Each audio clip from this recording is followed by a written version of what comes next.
Welcome to the Jonny Dell Football Academy podcast on the channel that's trying to answer the whys and hows of the game by talking through and dissecting game film and diving deeper to explain why the X's zig and the O's zag. I am Adam Marino, joined by Mr. Jonny Dell, and we are reminding you, as always, the most fun way to watch is on YouTube, where we go live. There you can comment into the live show. Be sure to hit the notification bell and turn on your notifications so you can be a part of the conversation. We also stream live on Facebook and X. Also, the audio versions are always found on Spotify, Apple, wherever you get your podcasts. Now, if you are live with us in the chat, it's probably because you are subscribed, you've hit the notification bell, and turned those notifications on. So, when sharing with your friends, be sure to let them know. We also love to hear from you outside of our live show. Email us at johnnydellsfootballacademy@gmail.com, and you can always check out the website jfa49.com, as it is the most fun way to support the channel. Also, the way we boost the chat and boost the algorithm is to type out hashtag. Well, good morning, illustrious chat.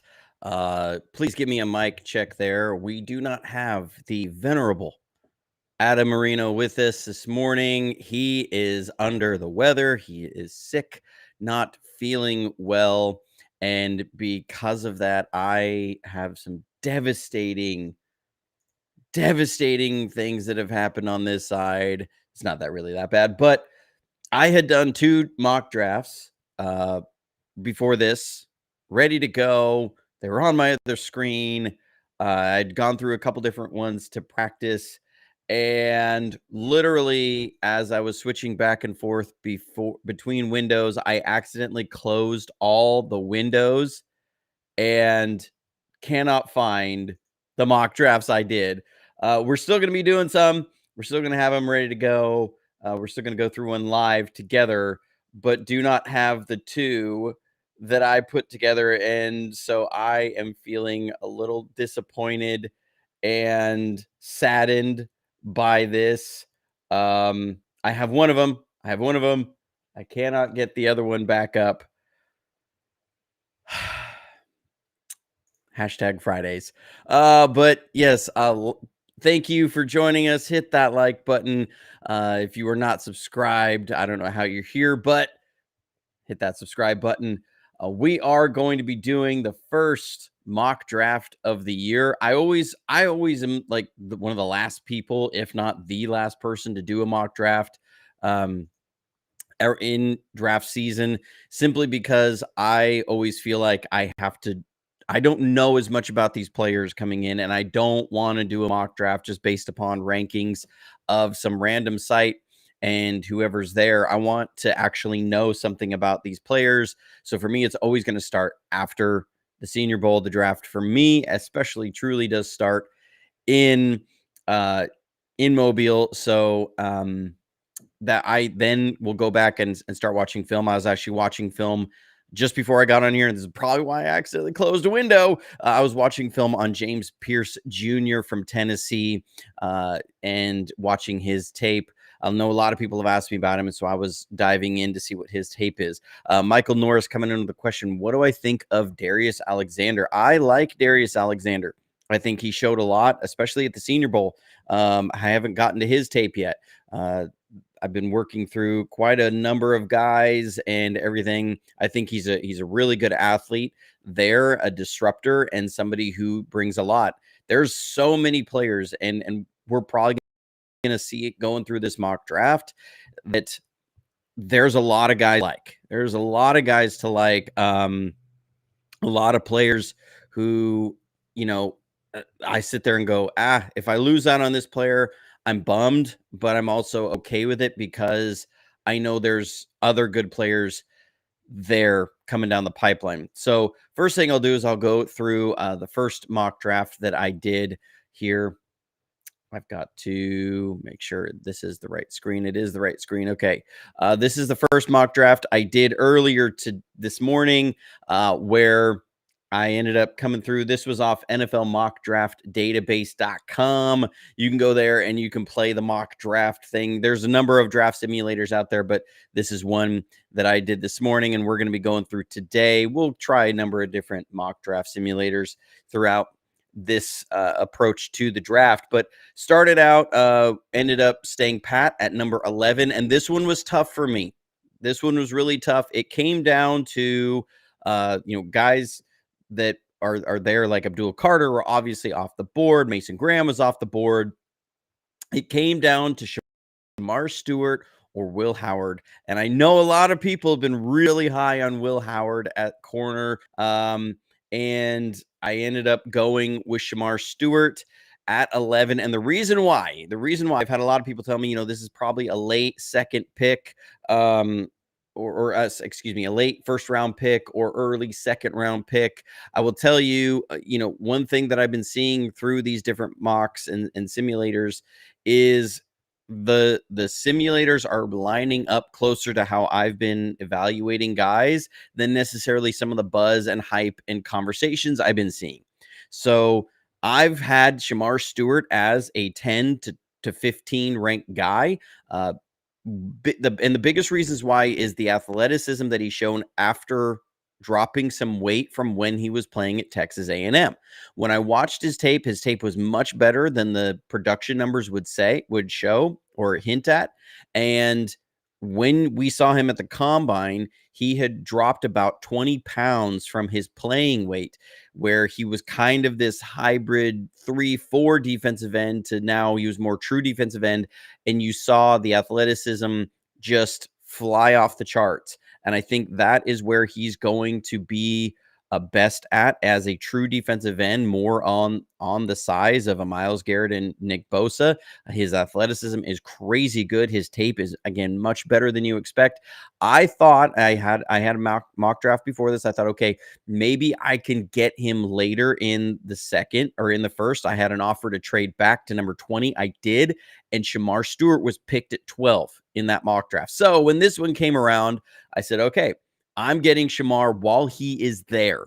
So I did. And then in the second round, I got an offer to trade back and pick up an extra third. So I did jump at that opportunity. As you can see, I picked at 75 and 100. I picked up an extra third round pick. And in the second round was Jaden Higgins, somebody I've talked about on the show that I absolutely love at wide receiver. He was there in the second round, and I nabbed him while he was there, late second. I think that's a huge, great value there. Somebody who, if you're looking at the 49ers drafting a year ahead and replacing a Juwan Jennings, this is the guy. He's Juwan Jennings with more speed.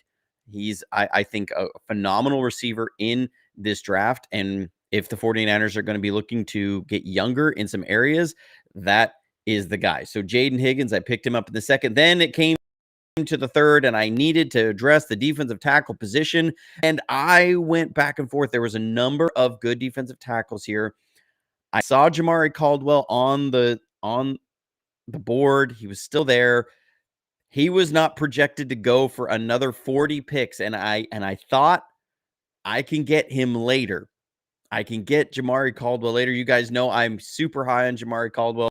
I posted 2 days ago on my X account. I posted like 5 videos. Caldwell. I love his tape. I love everything about him. So I thought I'll pick Deion Walker, who's a little bit higher of a ceiling guy, maybe even bigger in weight than Jamari Caldwell. 6'7". He's 6'7", 340 out of Kentucky. Moves really well. He has got a huge amount of upside, especially as a rusher. And so I picked Walker, thinking I'm gonna get my pass rusher here, and I'm gonna get my run stuffer, and has potential upside as a pass rusher later. And Jamari Caldwell was picked 2 picks later in the third. So again, the simulators were lining up in picks closer to how I had evaluated guys, not necessarily where guys are just ranked. But I was not faint of heart. For there at 100 was Omar Norman Lott, another guy I'm high on there out of Tennessee. So there I was able to pick Omar, and so I solidified in the first 4 picks the defensive line, got the defensive line settled in, and got us another weapon on the offensive side of the ball. And then there at safety in the 4th round was Andrew Makuba, somebody who has been very linked to the 49ers, that apparently they are very high on, that they have met with multiple times. And so it just makes sense. Makuba, great safety there. So picked him up. And then at the last pick I had in the 4th round was Kobe Bryant from Kansas. This is maybe an under the radar cornerback pick. I think the best way I've heard him described is a smaller Renardo Green with better ball skills.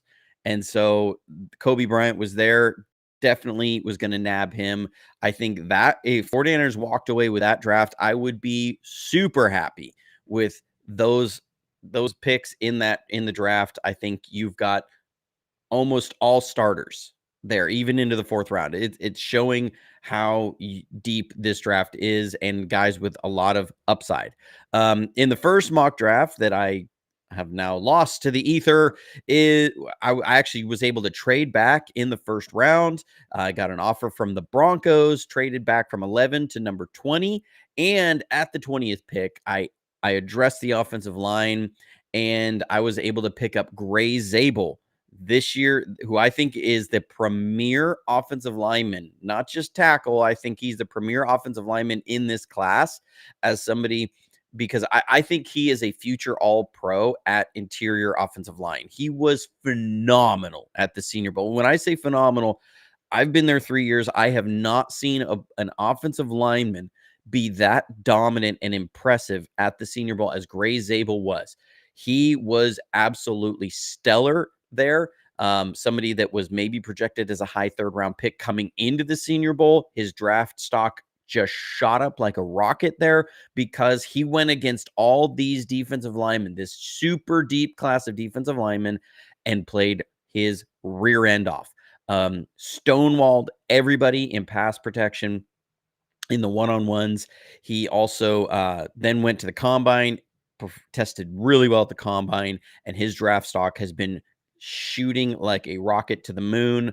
And so at 20th, I thought that was a great value for Gray Zabel. And then from there, I picked a number of different guys. I think in that mock draft, I got Jaden Higgins as well in that one. I was really close. I wanted to get Terrence Ferguson, and then got a few of the guys. I ended that draft with Oluwafemi or Femi Oladeo. You guys know I love that kid out of UCLA. I've been really high on him. And it's just not me. Like, there's people, the more that there's some research about him and different people have been able to talk with him, that he just oozes charisma, confidence, humility. He just really comes across as a great player there. And we are weak at O-line. We are. It's difficult because we're weak on both lines. So you have to address what's there, and you can only go for players that are there. I personally, I would have addressed offensive line after that. I think there are some guards that are there in interior offensive line. I don't think the 49ers are necessarily going to address tackle this draft. I really don't. I think Mbu was off the board by the time I picked in both these drafts. Mbu was picked, I think, 9 and 10 in the 2 mocks that I did before. So that's what I see. Dr. Steve with a good question here about Omar Norman Lotz. The most snaps he's played is 235. There is a little bit of concern about that, especially, how long can a guy last over a full season? I will say, watching just Tennessee versus Ohio State, they rotated a ton of defensive linemen on that defensive line, period. So if it was just a case that a guy was coming out constantly because they had a plan for him and he had to be rotated out, I would say that's a concern, yes. But when you see, it's similar to Georgia. When I watch Georgia's tape, they are constantly rotating those guys. So let me adjust my camera here a little bit. So you see, those guys are constantly moving in and out of the front. And so I'm not as concerned about his lower snap count because I don't think that's just something only for Omar. I mean, and he's going to look really low if he misses like one game with how much they rotate their defensive line. So I'm not really concerned about that with Omar. So with that, we are going to get into this. We're going to do the first 4 rounds of this draft. We're not going to go into the full thing. I've set the speed to slow. I'm waiting for an ad to clear here because there's a bunch of ads on these things. I mean, I get it. People got to pay bills. Yeah, I'll let them. We got to let people pay bills. So here we go. We are going to jump into this. We have trades turned on. So we'll see what happens. There's almost always multiple offers from trades. And then that really is how the NFL draft works. Usually teams get a call about almost every pick that they have. There's at least somebody asking in, and sometimes the suggestions are pretty bad, but we're going to jump into this and see how does this work out. So Tennessee is on the number 1 overall pick. We're going to see how this goes. Here we go. Starting it. Tennessee's on the clock. Oh, they pick Shedeur. Oh, we got Mbu's already off the board. Man. Okay. All right. Oh boy. Okay. So here we are. We have the options. Will Campbell from LSU at tackle.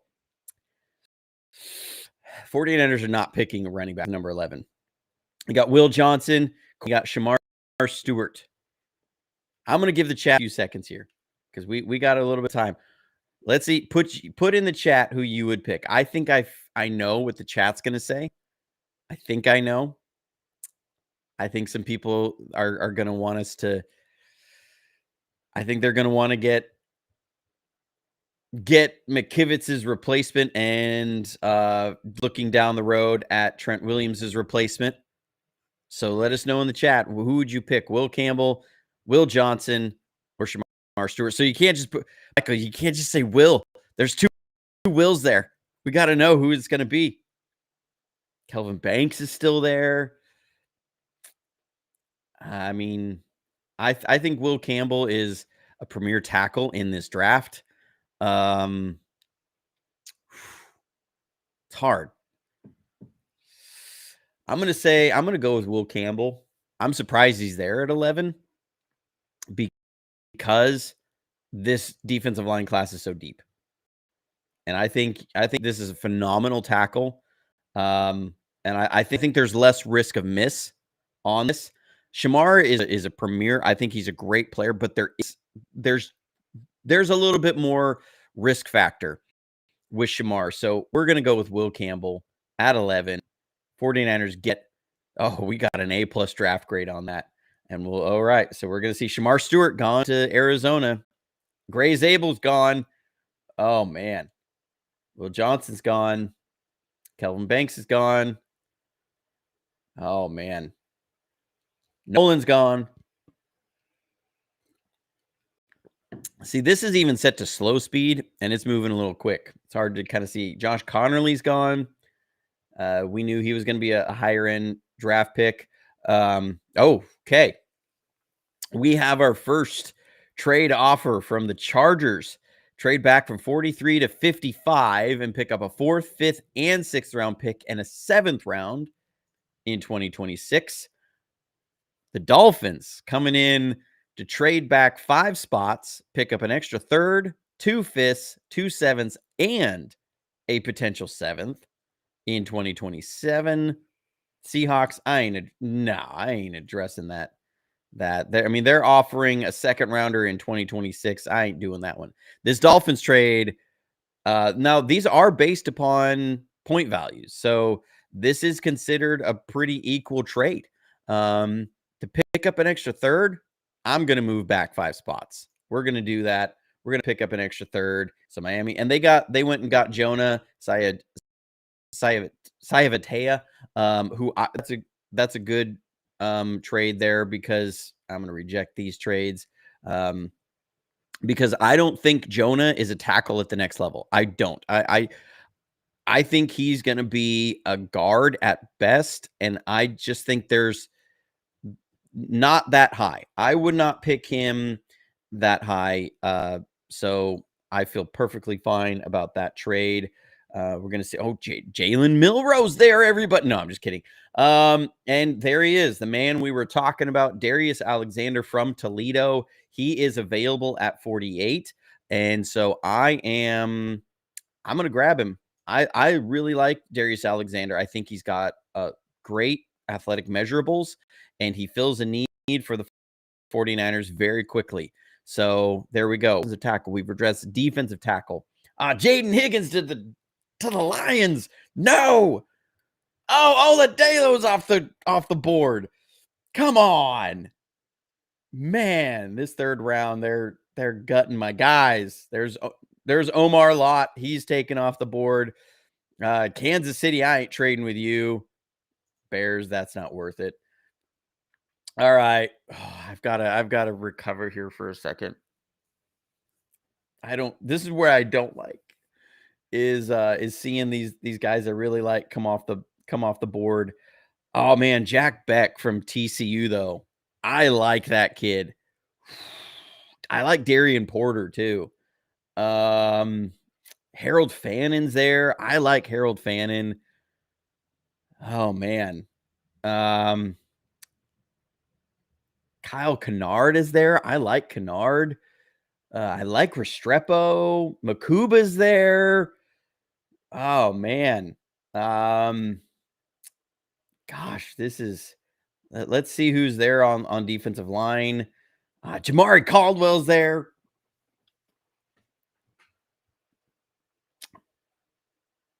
Aeneas Peebles is there.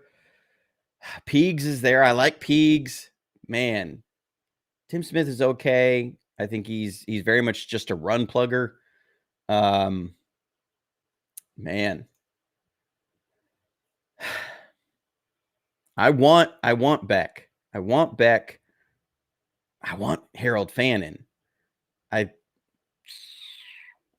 Man. I want Kennard. I want all these guys.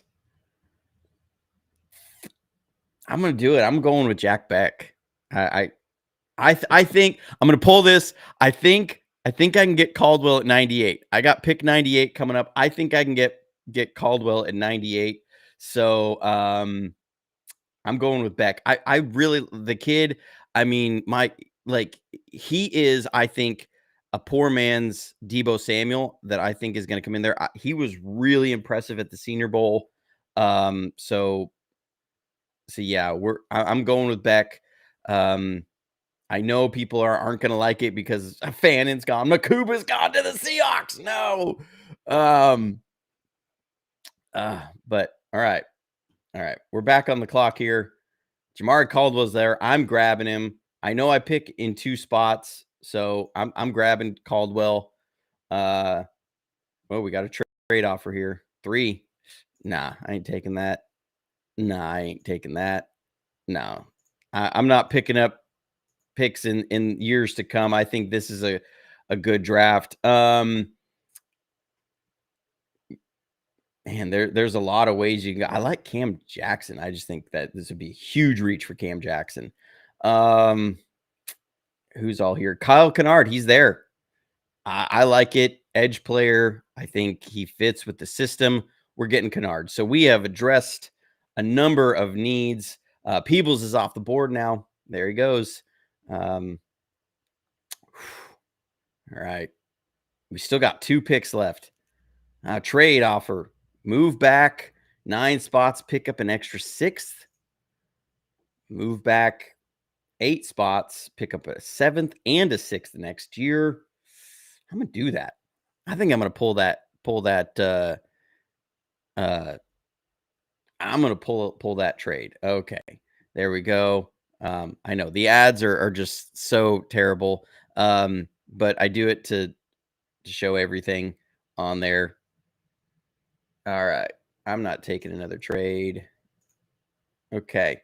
So we are here at pick 121 and we have pick 138. Tez Johnson's still there. but I already picked a receiver. I can't pick another receiver. I just can't do it. Terrence Ferguson's there. I'm getting Terrence Ferguson. I really like him as a tight end out of Oregon. He really shows a lot. I really like Terrence Ferguson. I like the measurables. I think he's a kid that is going to be quite a player at the next level. I think that's there. And then I really like this kid, Billy Bowman Jr. out of Oklahoma. I fell in love with him at the Senior Bowl. I mean, you want to talk about just a great player. We're going to save this one. There we've got this Grant Cohn showing up on the ads. Yeah, Billy Bowman, I think is going to be a really good safety. I really, really liked him at the Senior Bowl. He was a general on the field, diagnosed things well, went hit hard, got lots of range. Just a great, I think, going to be a really quality safety at the next level. So here's our 4-round mock draft. And so here it comes out. Will Campbell at number 11. I think that is a phenomenal pick there at number 11. Just a sec. I'm gonna do something here real quick, and I can't talk and think at the same time. So, but did I say talk and think at the same? That's exactly why I had to pause that. Getting Will Campbell, you get the left tackle of the future. You get your right tackle, and now you get to have him compete at right tackle. You also get Colton McKivitz to be able to compete at left guard with Ben Barch, which I think could be good. Now, I do have some concerns about when you got a guy play with a tackle set to his right side for years, and now you are asking him to play with a guard set to his left side. That is a bigger deal than I think people may realize. So that's a question going in. But what happens with Colton McKivitz? Does he become trade fodder, or does he become your backup swing tackle? I would be okay with Colton McKivitz as a backup swing tackle. I think that would be great. I think you get Will Campbell. You are loving the protection, the bookend protection this year you have for one Brock Purdy that you're about to give a big contract to. You go out and you get Darius Alexander, a disruptor, a difference maker at defensive tackle. That man, I then like I said, I saw him at the Senior Bowl and I got a bunch of notes on him. I've circled his name, started in black and given it a star in red. So that means I saw a number of good reps from him at the Senior Bowl. I'm going to go back through my clips now and see if I can see him. So Darius Alexander, I love that pick. I think he's going to be a good defensive tackle at the next level. This class is just so stacked with defensive linemen. Jack Beck, I mean, he was so impressive. I did not watch the receivers much at the Senior Bowl, but you could not help but watch Jack Beck. He's a little bit smaller, a little bit shorter of a guy, but thick and feisty, fights through the ball, takes the hits. Like I said, he's a physical receiver. He reminds you of a poor man's Deebo Samuel. I think this is somebody that Kyle Shanahan would love, getting the ball in his hands on some short catches and letting him go run. I think, he really fits the 49ers culture and everything. And then getting Jamari Caldwell, who I love his tape. They gave me a C on this. I think again, the prospect grades he's getting do not match what I'm seeing on tape and in the measurables. I don't know why. He may be being overshadowed by Harmon there on the board on the defense, but when I watched Jamari, he was the dirty work guy on that defensive line. He was the one drawing and eating up double teams. But when we saw him at the combine, dude does not move like a 330-pound defensive tackle. He moves more like a 290-pound defensive tackle. When I saw him at the Senior Bowl, he moves so well. did not look like a 330-pound defensive tackle, but he anchors like a 330-pound defensive tackle. To me, my draft comp on him is like a poor man's Vita Vea. And poor man's, okay? He's not the premier guy that Vita Vea is, but size, height, the way he moves starts to remind you of Vita Vea. He just was asked to do a lot of dirty work there at Oregon and draw double teams. So you don't get a lot of these highlight production plays that you see there. It's a lot of, I'm going to grab the inside shoulder of an offensive lineman and draw a double team and just soak up like a sponge those double teams to let the linebackers run free. And so I just and he anchors, he doesn't get moved, but he does to do some rushing. So I love there with Jamari Caldwell. Kyle Kennard, I think, has huge upside as a pass rusher. He's got burst, he's got some power. Terrence Ferguson, I think this is somebody who won his athleticism score number 1 out of the entire tight end class. So after the combine and all the tests were done, his relative athletic score was the highest among all tight ends, and it was very apparent. It's apparent when you watch the tape. He's a good blocker, feisty blocker. He knows how to work in space, has got good. And so I think he could be a very quality tight end. Now, this tight end class didn't have the top end speed that you've been seeing from tight end classes in the past. So that's why I think he's there at 121. I think his 40 was like 4.61. So you're not, and he was the fastest among all tight ends. You don't have that 4.5 sub 4.5 guy in this draft among tight ends, but there's a lot of good route runners and good blockers, which to me means more than just the 40 time, especially from tight ends. And then Billy Bowman, I talked about him. I think coming away from Senior Bowl, he was one of the better safeties there, and you could just see his command of the field, his command of assignments, and is a bursty guy that can go run and fill. So if you were to grade this draft class, what would you give this draft class as a grade?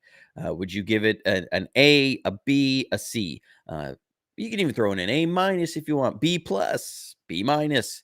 Put it in the chat. What would you grade this draft class? Is there anything that you sit there and say, Johnny, you should have never even thought about this guy? Or who's your favorite guy from this draft class? Let us know there in the chat. We'll give you a few seconds to get through that. And while we're doing that, I want to thank our sponsors and affiliates who have helped make this mock draft possible. Not the ones you see on the screen. We're gonna look at. I'm meaning Power Brand Systems. They are the ones who sponsor this channel. They sponsor my members website that you can be a part of at jfa49.com. You can go be a member to support and directly support the creation of content just like this, and what we do here. So this is. We were so thankful for them. We're so thankful for all the members of the members website. You guys have, too bad, Best Western, no free rides. But for the members who directly support the channel, you're supporting a lot of behind the scenes work on all this stuff.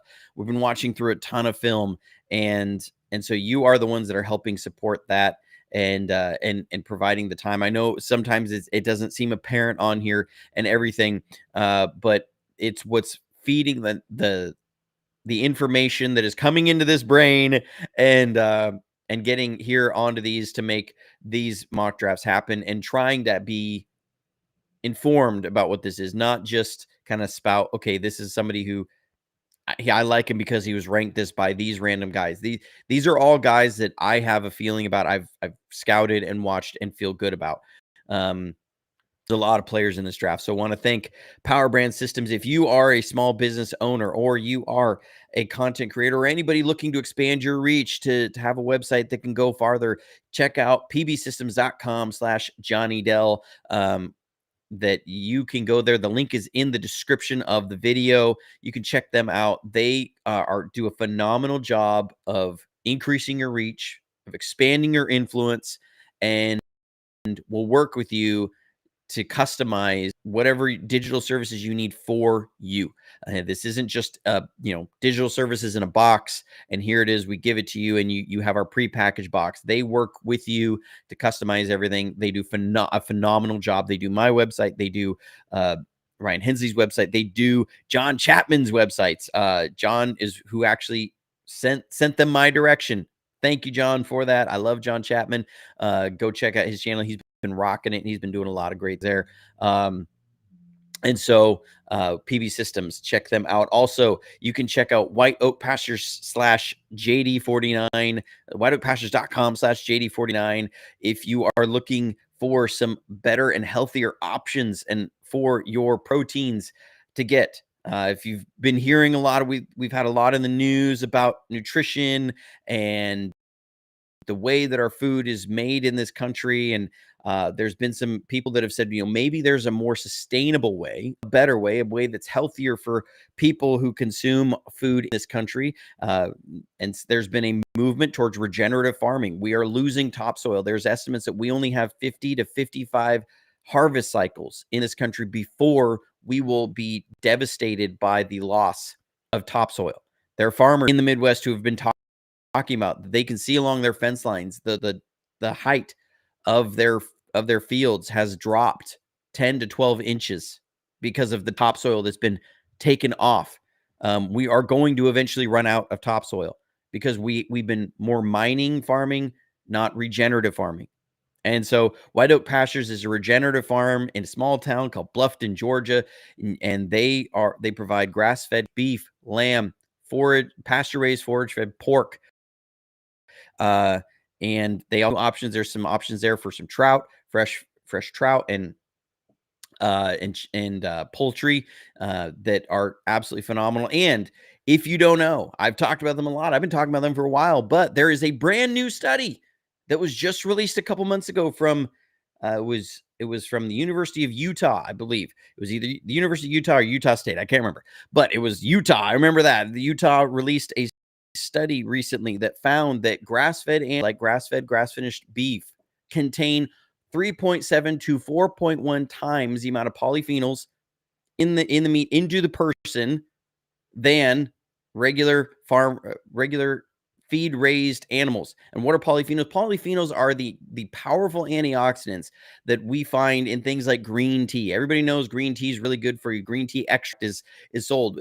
The idea is to get you those polyphenols that are powerful antioxidants that we know can help cancer. They help prevent they help build your immune system in really amazing ways. When we've had to start doing that because those things have been getting stripped out of our proteins that we've been consuming. Animals raised like White Oak Pastures have so many more polyphenols in there. That is something that, it was, I knew because in the sense that I've been switching over to this and I could feel my immune system's better, my health is better. And then you see data like that. And you always have to be careful of confirmation bias, but it confirms what I've already felt. What I already felt inside my body. And you want to check them out and try this change in your life. whiteoakpastures.com/JD49. Link is in the description below. So we're going to go back through and see what some people have been saying about the chat. Some people, they really like it. Alexander and Caldwell, nice combo. Yep. Kennard at 100 is nice. I like that. Missed out on Jaden Higgins in this scenario. I know. But I had to address defensive line. Had to address it. And we got Jack Beck. For me, it's Jaden Higgins as the biggest receiver I want out of this draft that I think fits the 49ers and in that draft range where I would be comfortable with a receiver, and Jack Beck. Those are the two guys that I think make sense for the 49ers system and in the draft area where I'd be comfortable with them getting a wide receiver. I'm not comfortable with them drafting a receiver in the second round or in the first round. So I understand A-, I'll take that. And everything, but so everything Yep, it is what it is. So I like this draft. I think this would be a great draft. We're gonna keep moving on here. Thank you everybody for joining us today. I had a guest that maybe was going to be able to make it, but it doesn't look like he's going to be able to make it today. So we will end up locking out the show and ending here on a note. Let me just check and make sure. Yep, won't be able to make it. But maybe we'll get him on later. I was supposed to go on his channel later today, but ended up having a meeting that I could not get out of. So, but appreciate y'all for showing up in the chat. Appreciate you for following along we we've gone through the mock draft. There's more to come. We are definitely going to be doing a full 7-round mock closer to the draft. Right now, I cannot confirm, but there's movement behind the scenes to do a draft night watch party with a number of content creators to get everybody's opinions in here, to do maybe day 1 and day 2 of the draft. I think day 3 really is going to be spicy. I think day 3 is going to be spicy. Day 2 is going to be exciting.